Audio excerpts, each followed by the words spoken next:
Hello friend. तो स्वागत है आपका आपके अपने स्टडी विद आर के पीजे चैनल पर। आज हम आपको राजस्थान के मुख्य शिलालेख एवं सिक्कों के बारे में जानकारी देंगे। चलिए शुरू करते हैं। राजस्थान के अवलेखों के अध्ययन को एपिग्राफी कहा जाता है। जो राजस्थान के जो अवलेख हैं या फिर कोई भी हो, जहाँ कहीं भी अभिलेख मिले हैं उनके अध्ययन को एपिग्राफी कहा जाता है। भारतीय लिपियों का पहला वैज्ञानिक अध्ययन डॉक्टर गौरीशंकर हीराचंद ओझा ने किया था। ओझा जी ने लिपियों के ऊपर एक पुस्तक भी लिखी थी, जिस पुस्तक का नाम भारतीय प्राचीन लिपिमाला था। तो पहला शिलालेख है घोसुंडी शिलालेख। तृतीय शताब्दी ईसा पूर्व का ये शिलालेख है। घोसुंडी शिलालेख नगरी चित्तौड़गढ़ के समीप घोसुंडी गांव से प्राप्त हुआ था। इस शिलालेख का महत्व मुख्य रूप से भागवत धर्म का प्रसार, वासुदेव की मान्यता, अश्वमेध यज्ञ का प्रचलन आदि के बारे में जानकारी देना। भागवत धर्म के प्रचलन की जानकारी देने वाला राजस्थान में प्राचीनतम प्रमाण यही है। घोसुंडी शिलालेख है वो राजस्थान में भागवत धर्म की प्राचीनतम जानकारी देने वाला पहला शिलालेख है। दूसरा जो लेख है वो है नानसा युग स्तंभ लेख। यह लेख है 225 ईसा पूर्व का है। यह भीलवाड़ा जिले में मिला था। इस लेख से पता चलता है कि शक्तिगुड़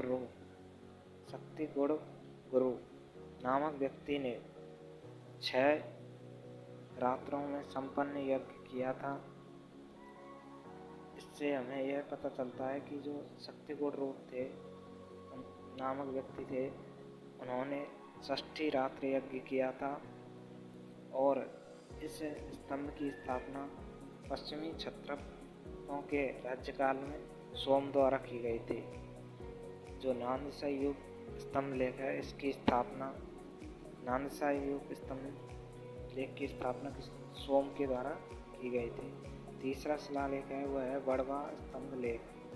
बड़वा स्तंभ लेख 238-39 ईसा पूर्व का शिलालेख है। यह 12 जिले के अंता के समीप बड़वा ग्राम में मिला था। इसमें 3 युग स्तंभ लेख प्राप्त हुए हैं। यह गुप्तकालीन है और इसमें 3 त्रिरात्र यज्ञों का उल्लेख है, जिन्होंने बलवर्धन, सोमदेव और बलसिंह नामक तीनों भाइयों ने यह संपादित किया था।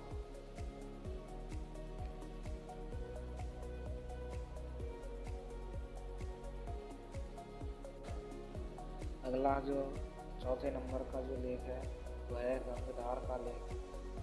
गंगधार का लेख 420 ईसा पूर्व का है। यह झालावाड़ जिले के गंगधार नामक स्थान से प्राप्त हुआ था। इसकी भाषा संस्कृत है। यह जो लेख लिखा हुआ है गंगधार लेख, इसे संस्कृत भाषा में लिखा हुआ है। इस लेख के अनुसार राजा विश्वकर्मा के मंत्री मयूराक्ष ने एक विष्णु मंदिर का निर्माण करवाया था। इस लेख में यह कहा गया है कि विश्वकर्मा के जो मंत्री थे उनका नाम था मयूराक्ष। उन्होंने एक विष्णु मंदिर का निर्माण करवाया था। तांत्रिक शैली के मात्र गृह और एक बावड़ी का भी निर्माण करवाया था। तांत्रिक शैली का मात्र गृह और एक बावड़ी का निर्माण भी इसी लेख से होता है। अगला जो लेख है वह है भ्रमर माता का लेख। भ्रमर माता का लेख छोटी सादड़ी, जो चित्तौड़गढ़ में है, पहले ये प्रतापगढ़ में थी। इसमें छोटी सादड़ी से हमें यह प्राप्त हुआ है। भ्रमर माता के मंदिर से प्राप्त यह लेख 490 ईसा पूर्व का है। इस प्रस्तुति के रचयिता ब्रह्मसोम और उत्तीर्ण अर्थात जो इसको उत्तीर्ण करवाया था वो थे पूर्वा। इसमें गौर वंश और औलिकर वंश के शासकों का वर्णन है। यह लेख प्रारंभिक सामंत प्रथा और 5वीं सदी की राजनीतिक स्थिति की जानकारी देता है।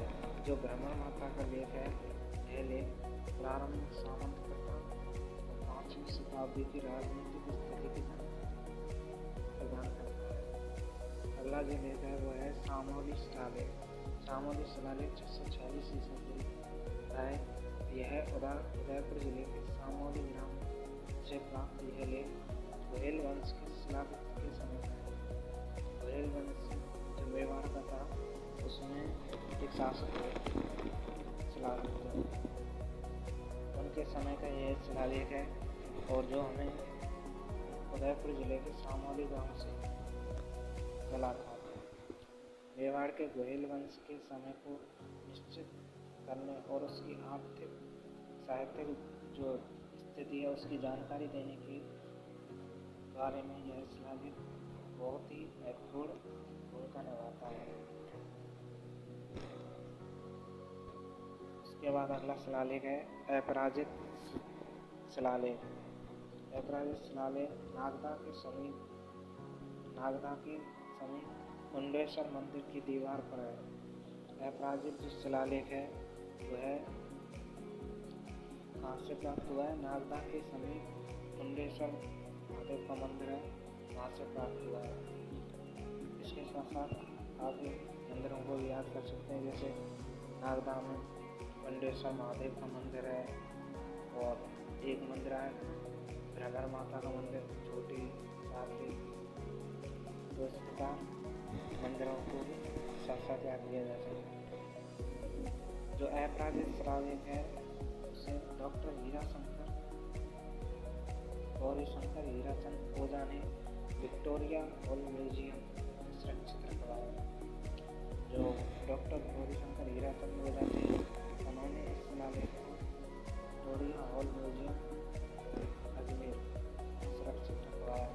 इसे शिलालेख की भाषा संस्कृत में इसे शिलालेख में गोयल शासकों के बारे में जानकारी मिलती है और गोयलों के जो विजय युद्ध में विजय प्राप्त की उसकी सूचना भी यहीं से प्राप्त होती है। इसके अनुसार एक तेजस्वी शासक वराह सिंह को पराजित कर उसे अपना सेनापति नियुक्त किया था। यहाँ के जो शासक थे इसमें कहा गया है, और शासक का नाम नहीं दिया है, लेकिन इसमें कहा गया है कि जो ये शासक थे उन्होंने एक शासक था जिसका नाम था वराह सिंह, उसको पराजित कर अपना सेनापति बना लिया था। इसमें विष्णु मंदिर के निर्माण का भी उल्लेख मिलता है। इस लेख की लिपि स्पष्ट भाषा में मेवाड़ की जो शिल्पकला है उसका वर्णन करती है। अर्थात यह जो शिलालेख है उसमें मेवाड़ की शिल्पकला का वर्णन मिलता है, राजनीतिक धार्मिक व्यवस्था की जानकारी मिलती है 7वीं सदी के समय। इस प्रस्तुति की रचना दामोदर ने की थी और इसे उत्तीर्ण यशो भट्ट ने करवाया था। शिलालेख में याद रखने वाली महत्वपूर्ण बात यह है कि मेवाड़ की शिल्पकला की जानकारी और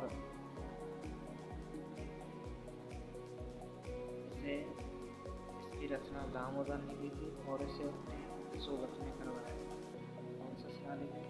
अपराजित शिलालेख। उसके बाद एक महत्वपूर्ण शिलालेख है चित्तौड़ का मानमौली शिलालेख। यह 713 ईस्वी का माना जाता है। इस शिलालेख के चित्तौड़ के पास मानसरोवर झील के तट पर कर्नाटौड़ को यह शिलालेख मिला था। जो मानमौली का शिलालेख था, यह वही शिलालेख था जब कर्नाटौड़ इस शिलालेख को लेकर इंग्लैंड जा रहे थे, तो इन्होंने इसे समुद्र में किसी कारणवश फेंक दिया था। कर्नाटौड़ की पुस्तक एनाल्स में इसकी जानकारी मिलती है। कंसुआ का शिलालेख, इसे कंसुआ का शिलालेख भी कहते हैं। यह कोटा के निकट कंसुआ के शिवालय से मिला है। इस लेख में धवल नाम के मौर्य शासक के बारे में जानकारी मिलती है। इसके बाद किसी मौर्य वंशी राजा का राजस्थान में वर्णन नहीं मिलता है। इस लेख में ऐसा उल्लेख है कि जो धवल नाम के मौर्य शासक थे, उसके बाद किसी भी मौर्य राजा ने राजस्थान में शासन नहीं किया था। इसके बाद है चारसू की प्रशस्ति। यह जयपुर जिले के चारसू नामक स्थान से मिलती है। इसमें इससे पता चलता है कि गोहिल प्रत्यार वंश के शासकों के अधीन थे। जो चारसू के गोहिल थे, वो प्रत्यार वंश के अधीन थे। इस वंश में मेवाड़ के गोहिलों की शिव भक्त और विष्णु भक्ति का प्रचलन है। इसकी जानकारी हमें चारसू की प्रसिद्धि से मिलती है। इसके बाद है बुचकला शिलालेख। यह 815 ईस्वी का है। जोधपुर जिले के बिलाड़ा के समीप बुचकला गांव पार्वती मंदिर से इस लेख को पाया गया। यह संस्कृत भाषा पद्य में लिखा हुआ है। यह नागभट्ट द्वितीय के समय का शिलालेख है। इस बुचकला शिलालेख में शासकों और सामंतों के संबंध का अनुमान लगाया जाता है। मंडौर का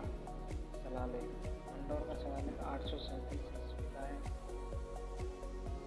यह लेख मंडौर के विष्णु मंदिर में लगा हुआ था, जिसे बाद में जोधपुर के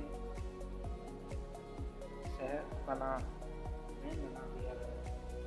यह पहले तो मंडौर के विष्णु मंदिर में लगा हुआ था, यह मंडौर का शिलालेख, लेकिन बाद में इसे जोधपुर के शहर पनाह में लगा दिया। यह लेख मंडौर के प्रत्यार वंश की परंपरा की जानने के लिए महत्वपूर्ण है। अर्थात मंडौर के प्रत्यार वंश की जानकारी मंडौर के शिलालेख से ही मिलती है। घटियाला का शिलालेख 861।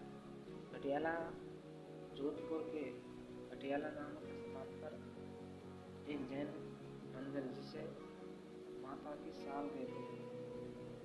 और यहाँ पर यह क्वेश्चन लग जाता है कि माता की साल कहाँ पर है, तो घटियाला, जोधपुर के घटियाला। इस लेख की भाषा संस्कृत है और यह गद्य और पद्य दोनों में लिखा हुआ है। इस लेख में प्रत्यार शासन और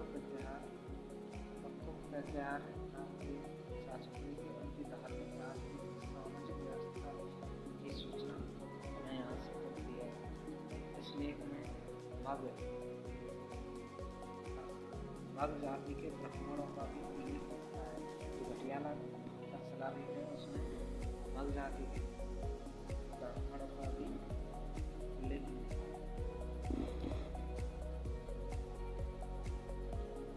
ये लेख मग द्वारा लिखे गए थे, अर्थात इस लेख को मग द्वारा लिखा गया था तथा स्वर्णकार कृष्णेश्वर द्वारा इसे करवाया गया था। जो घटियाला का शिलालेख है, इसको उत्तीर्ण किसने करवाया था? स्वर्णकार कृष्णेश्वर। घटियाला के दो अन्य शिलालेख हैं।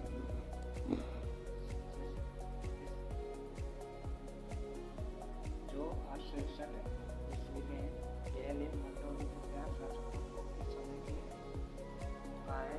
हरिश्चंद्र से प्रारंभ कर कब तक की मंडौर प्रत्यारों की वंशावली और उनकी उपलब्धियों का उल्लेख इसमें मिलता है।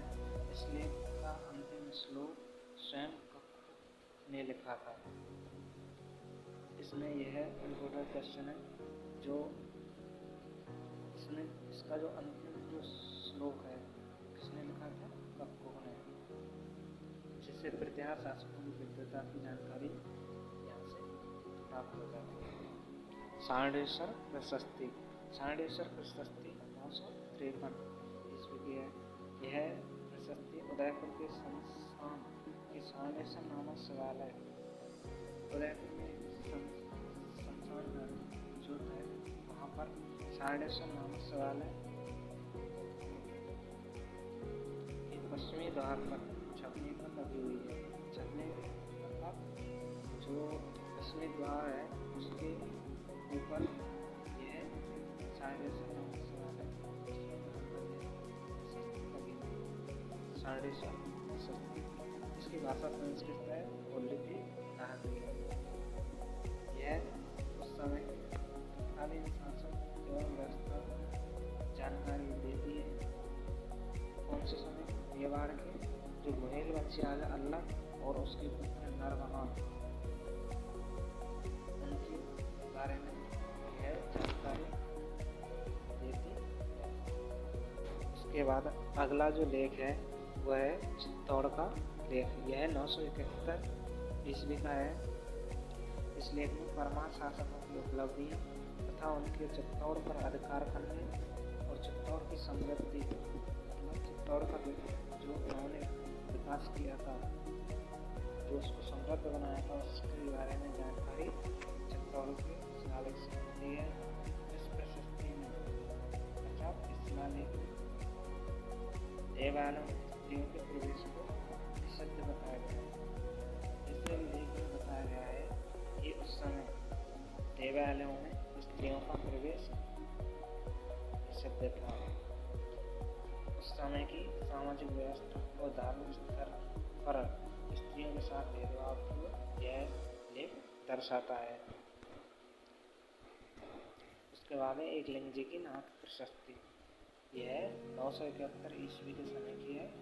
इससे शिलालेख में उदयपुर के एकलिंग मंदिर के पास लकुलेश मंदिर में यह लगा हुआ है। एकलिंग जी नाथ की जो प्रशस्ति है वो एकलिंग मंदिर में ना होकर उसके पास में एक मंदिर है लकुलेश मंदिर, उसमें लगा हुआ है।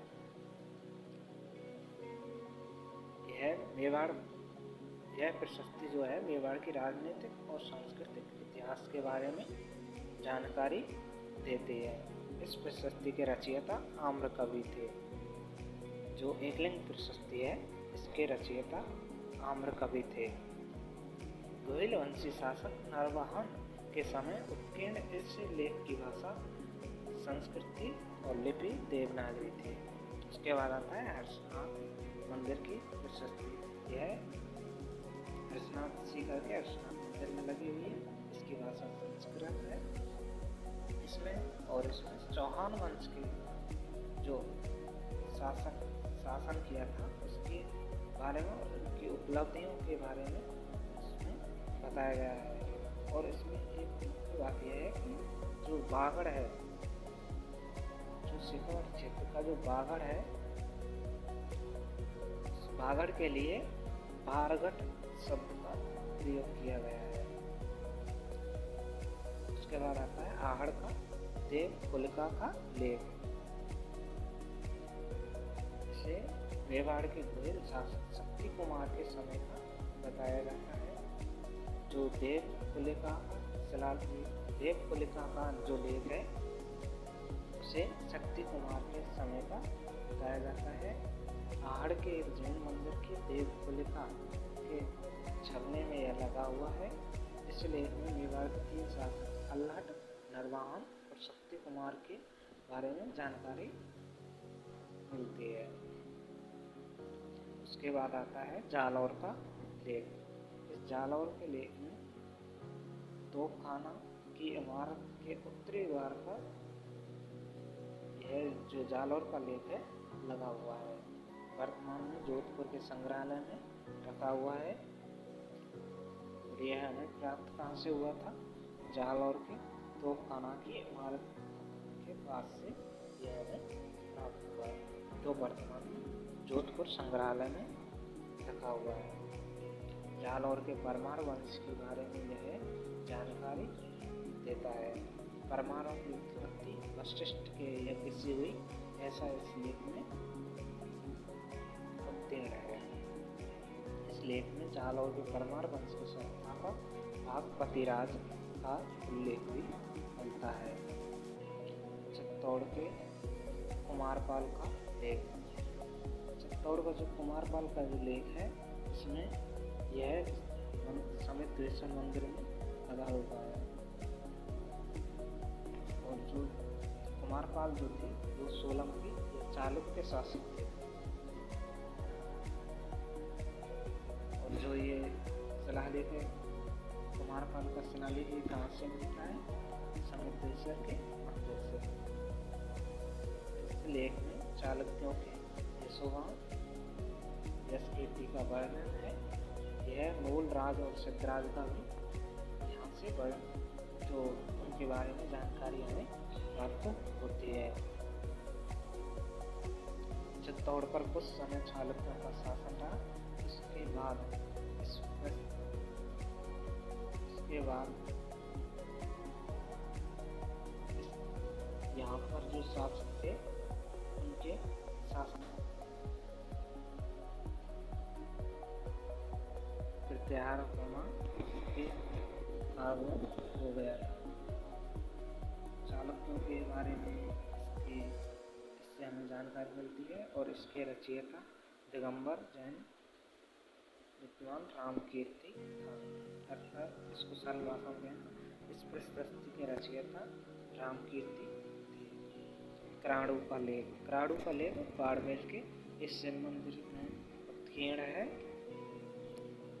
जिसमें चौहान सामंत अल्लड़ देव ने मास के दोनों पक्षों की अष्टमी और एकादशी और चतुर्दशी पर पशुवध निषेध घोषित किया, ऐसा इस लेख क्राणु के लेख में जानकारी मिलती है। इस लेख में विभिन्न प्रकार के पदाधिकारियों का भी उल्लेख मिलता है। उसके बाद एक प्रमुख शिलालेख आता है जो इसके बारे में क्वेश्चन पूछे जाते हैं। बिजौलिया का शिलालेख। यह 1170 ईस्वी का है। बिजौलिया का शिलालेख पार्श्वनाथ मंदिर के समीप एक चट्टान पर उत्कीर्ण है। इस जो शिलालेख की रचयिता है वो गुणवत्तर था। गोविंद ने इसको उत्कीर्ण किया था। सांवर और अजमेर के चौहान वंश का वर्णन हमें इससे प्राप्त होता है। चौहान वंश को वत्स गोत्रीय ब्राह्मण कहा गया, ऐसा इस लेख में मिलता है। बिजौलिया क्षेत्र, जिसे ऊपरमाल भी कहा जाता है, इस लेख में उसे उत्तर मातृ कहा गया है। जो बिजौलिया के क्षेत्र के जो ऊपरमाल का पठार है उसको इस लेख में उत्तर मातृ नाम दिया गया है। अनेक क्षेत्रों के प्राचीन नाम भी इसमें उल्लेखित है। इस शिलालेख की भाषा संस्कृत है। इसमें 13 पद हैं। यह लेख दिगंबर लेख है, जिसको दिगंबर जैन श्रावक लोला ने पार्श्वनाथ मंदिर कुंड निर्माण स्मृति लिखवाया। इसमें देवालय निर्माण के अतिरिक्त चौहान वंश की जानकारी भी मिलती है। इस शिलालेख से हमें प्राचीन जो वर्तमान में जो नाम है उन नगरों के प्राचीन नामों की जानकारी मिलती है। जैसे जालौर का नाम जावालीपुर, सांभर का नाम शाकंभरी, भीनमाल का नाम श्रीमाल आदि। इससे हमें प्राचीन नगरों की तेजालिया का वास्तविक नाम विजयपल्ली था। तौड़ के अनुसार जो बिजौलिया था उसका वास्तविक नाम विजयपल्ली था।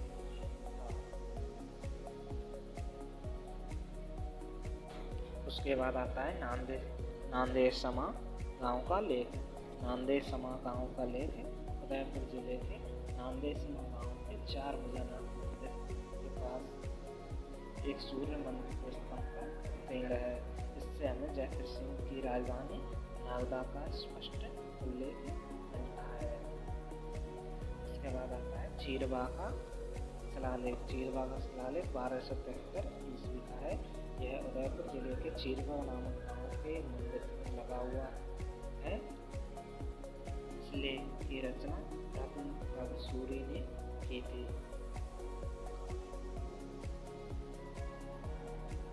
केली सिंह ने इसे उत्तीर्ण करवाया था। इसमें गोहिलवंशी शासक पदम सिंह, जयद्रथ सिंह, तेज सिंह, समर सिंह की उपलब्धियों का वर्णन है। इसमें 51 श्लोक लिखे गए हैं। यह लेख बागेश्वरी की आराधना से प्रारंभ होता है। इस लेख से अनुमान लगता है कि उस समय सती प्रथा का प्रचलन था। सती प्रथा के बारे में जानकारी देने वाला जो लेख है वो चीरबा का शिलालेख है। उसके बाद जो लेख आता है वो रसिया की छतरी का लेख है। यह चित्तौड़ के पास से प्राप्त हुआ और इसके रचयिता वेद शर्मा थे। उसके बाद चित्तौड़ के पार्श्वनाथ मंदिर का लेख है जिसमें राजा रतन सिंह की पत्नी जयतल्य देवी ने श्याम पार्श्वनाथ मंदिर में इस लेख का निर्माण करवाया था। उसके बाद आता है अचलेश्वर का लेख। अचलेश्वर का लेख आबू से प्राप्त हुआ। इस लेख के लेखक व करम सिंह उत्तीर्ण थे। इसके जो लेखक थे वो शुभचंद्र और उत्तीर्ण जो किया था वो करम सिंह ने किया था। उसके बाद आता है गंभीरी नदी के पुल का शिलालेख। यह मेवाड़ के समर सिंह के समय का है। उसके बाद जो है श्रृंगी ऋषि का लेख। श्रृंगी ऋषि का लेख के समय मोकल के समय का यह लेख है। एकलिंग जी मंदिर के समय श्रृंगी ऋषि नामक स्थान से यह प्राप्त हुआ था। इसके रचयिता कविराज बाड़ी विलास योगेश्वर और उत्तीर्ण कर्ता पन्ना थे। जो श्रृंगी ऋषि का लेख है उसके जो रचयिता वो कविराज बाड़ी विलास योगेश्वर थे और इसको उत्तीर्ण किया था वो पन्ना ने किया था। इसमें भीलों की सामाजिक स्थिति के बारे में बताया गया है।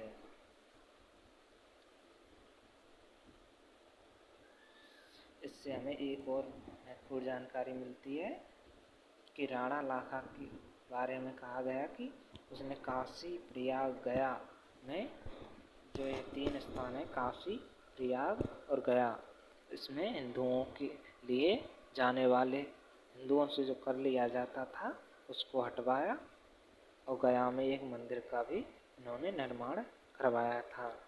इसकी भाषा स्पष्ट है और ये 30 श्लोकों में लिखा हुआ है। उसके बाद आता है देलवाड़ा का लेख। देलवाड़ा का लेख संस्कृत और मेवाड़ी भाषा में लिखा हुआ है। इसके बाद है रणकपुर प्रशस्ति। रणकपुर प्रशस्ति 1439 की समय की है जब कुंभा ने इसका निर्माण करवाया था। इसको रणकपुर के चौमुखा जैन मंदिर से प्राप्त किया गया था। इसकी लिपि नागरी और भाषा संस्कृत है।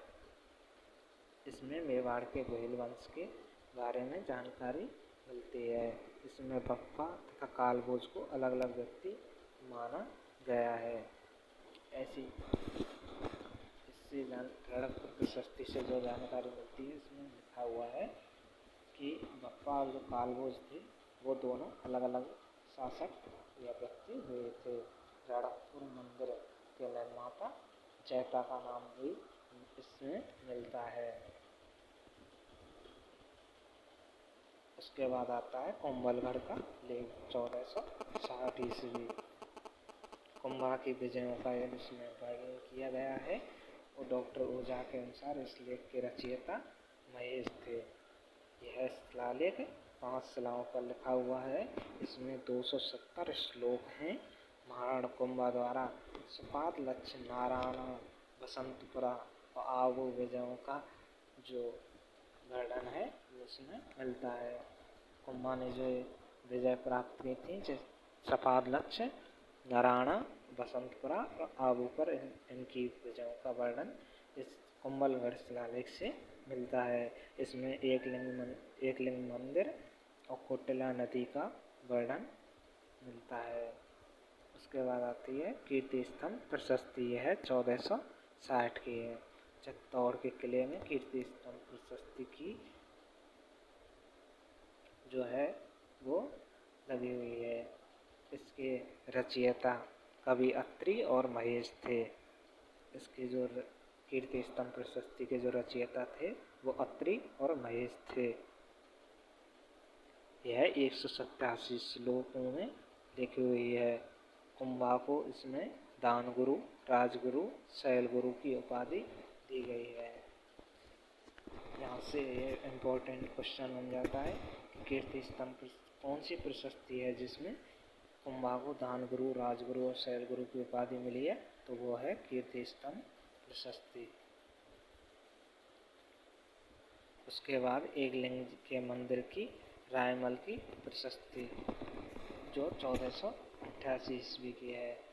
इसको नागरी लिपि में लिखा गया है और भाषा संस्कृत है और इसमें 101 श्लोक हैं और अर्जुन की देखरेख में ही एकलिंग जी के मंदिर का जीर्णोद्धार करवाया था, ऐसा इसमें वर्णन मिलता है। उसके बाद है बीकानेर के राय सिंह प्रशस्ति जो 1594 की है। बीकानेर के महाराजा राय सिंह के समय की है जो इसकी भाषा संस्कृत है। बीकानेर दुर्ग के निर्माण की जानकारी भी राय सिंह प्रशस्ति से ही मिलती है। इस प्रशस्ति में राव विकास से राय सिंह तक के बीकानेर के शासकों की जानकारी भी मिल जाती है। इस प्रशस्ति के रचयिता जैता नामक एक जैन मुनि था। राम सिंह की काबुल विजय का भी वर्णन बीकानेर की राय सिंह प्रशस्ति में मिलता है। आमेर का शिलालेख यह 1612 का है।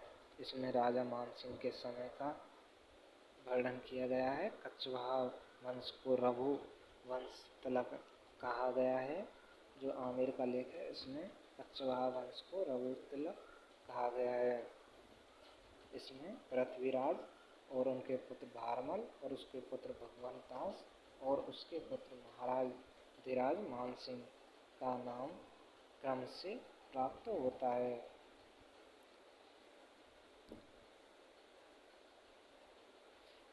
इसमें मेवाड़ के वो कछवाहा वंश के आमेर और मुगल शासकों के बारे में जानकारी मिलती है। इस लेख में मान सिंह द्वारा जमवारामगढ़ के दुर्ग का निर्माण का भी उल्लेख मिलता है। उसके बाद अगले आता है मान सिंह के जगन्नाथ कछवाहा की छतरी का लेख है। यह मांडलगढ़ भीलवाड़ा से प्राप्त होती है। 32 स्तंभों की छतरी है जिसे सिंहेश्वरी महादेव का मंदिर भी कहते हैं। जगन्नाथ कछवाहा की छतरी के लिए जो लेख है उसको सिंहेश्वरी महादेव का मंदिर भी कहते हैं। उसके बाद है जगन्नाथ राय प्रशस्ति। जगन्नाथ राय प्रशस्ति 1652 ईस्वी की है। यह उदयपुर के जगन्नाथ राय मंदिर के सभा मंडप में लगी हुई है। इस मंदिर का निर्माण महाराणा जगत सिंह प्रथम ने करवाया था। इसमें बप्पा से लेकर सांगा तक मेवाड़ के शासकों की उपलब्धियों का वर्णन है। इसमें हल्दी घाटी के युद्ध का भी वर्णन मिलता है। उसके बाद है त्रिमुखी बावड़ी का लेख। यह देवारी के पास त्रिमुखी बावड़ी में लगी हुई है। इसमें राज सिंह के सर्व ऋतु विलास नाम के बाग बनवाए जाने और मालपरा की विजय और चारुमती विवाह और डूंगरपुर की विजय का उल्लेख मिलता है। अर्थात इसमें राज सिंह की जो विजय और यशोगाथा है उसका वर्णन मिल जाता है। उसके बाद है राज प्रशस्ति। यह 1676 ईस्वी की है। इसमें मेवाड़ के महाराजा राय सिंह ने इसे अकाल राहत समय पर राजसमंद झील के निर्माण के समय इसका निर्माण करवाया था। इस झील की जो राजसमंद झील है इसकी पाल पर 25 प्रासाद पट्टिकाओं में यह प्रशस्ति उत्तीर्ण है। इसके रचयिता रणछोड़ भट्ट थे।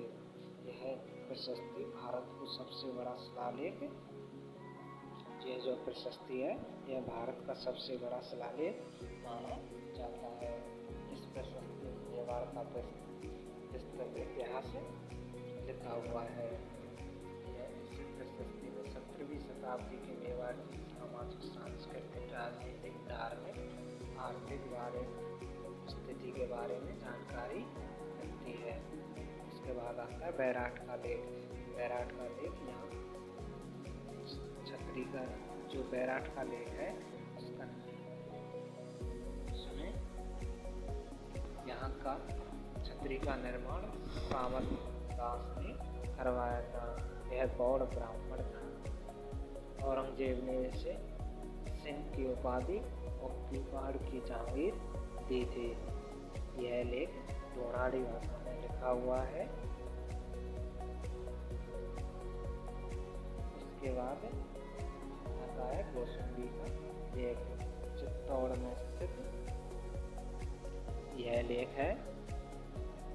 यहाँ का शिलालेख महाजनपद लिपि और वह हस्तकालीन लिपि में लिखा हुआ है।